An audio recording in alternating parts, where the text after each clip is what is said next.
역대상 1장에서 9장까지는 성경에 나타난 전체 역사를 족보 형태로 축소한 것이라고 말할 수 있습니다. 1장에는 이 아담에서 이스라엘, 야곱이죠. 야곱에 이르는 인류의 역사가 펼쳐지고 2장부터 8장에는 야곱의 자손들에 대한 역사가 족보 형태로 기술되어 있습니다. 이 족보는 특별히 지파별로 구별이 되어 있는데요. 우리가 오늘 함께 나누게 될 이 역대상 2장에는 12지파 중에 먼저 유다 지파의 역사 일부를 기록하고 있습니다.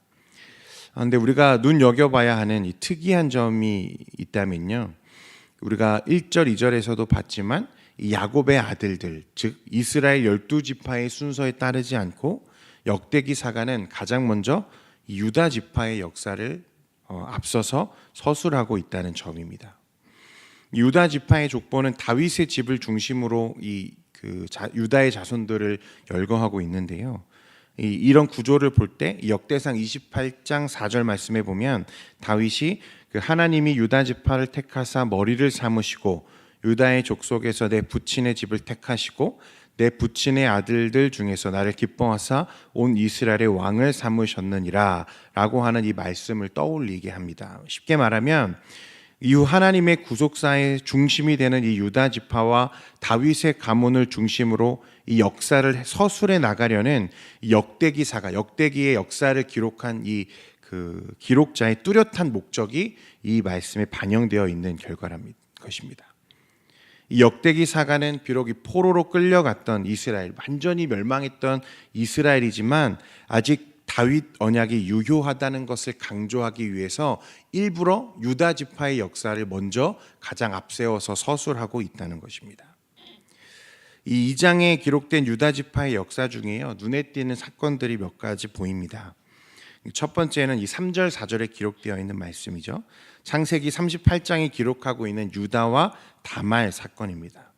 유다는 다말에게서 베레스와 세라를 낳습니다.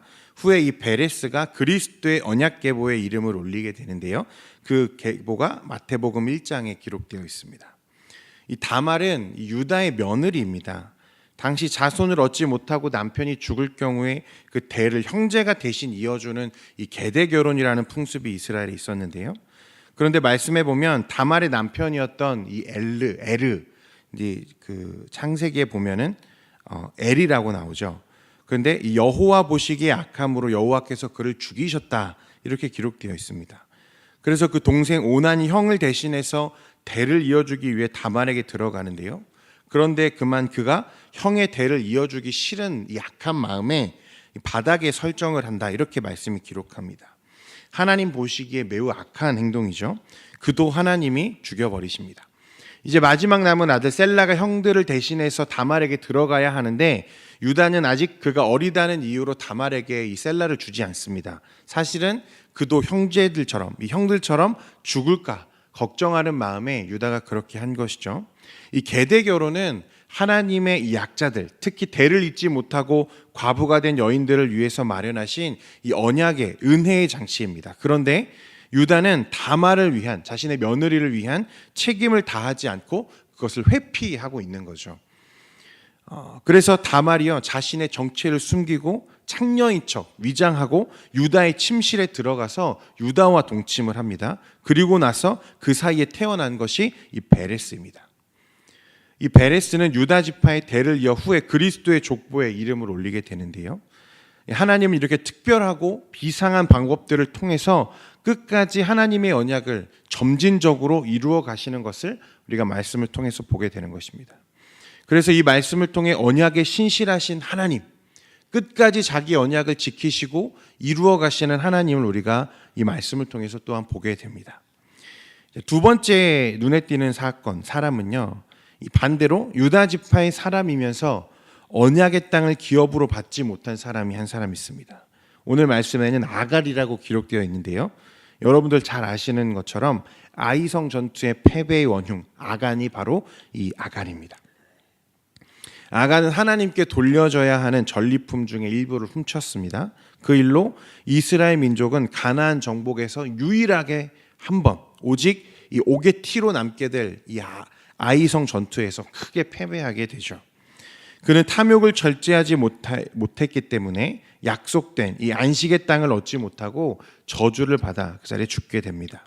약속의 땅, 하나님의 선물은요, 오늘 우리가 말씀에서 보는 것처럼 그의 혈통이 보장해 주는 것이 아님을 우리가 보게 됩니다. 그렇다면 하나님의 약속과 그 선물은 어떤 사람에게 주어지는 것인가? 혈통이 그것을 보장해 주는 것이 아니라면 무엇이 그것을 우리에게 보장해 줄까? 바로 하나님의 말씀에 순종하는 자에게 하나님의 백성됨, 하나님의 나라, 하나님의 약속된 땅이 보장되어 있음을 우리가 오늘 보게 되는 것입니다. 이 아간은 유다 지파의 사람입니다. 하나님이 가장 존귀하게 사용한 이 지파의 일부입니다. 그럼에도 불구하고 그는 불순종함으로 하나님께 저주를 받아 약속의 땅에 들어가지 못합니다. 그러나 하나님 오늘 그것을 통해서 우리에게 뭐라고 말씀하십니까? 이 하나님의 나라는 이 혈통으로 들어가는 것이 아니라 하나님 말씀에 순종하는 자들에게 주어지는 것임을 우리가 보게 되는 것입니다. 이 세 번째는요, 9절에서 15절 사이에 기록된 이 다윗의 계보입니다. 이 살마는 라합을 통해 보아스를 낳고 보아스는 룻을 통해 오벳을 낳습니다. 이 오벳의 손자가 바로 다윗입니다. 이 계보는 포로에서 돌아온 백성에게 다윗 언약, 이 하나님이 다윗과 맺은 이 다윗 언약이 여전히 유효하다는 것을 우리에게 보여줍니다.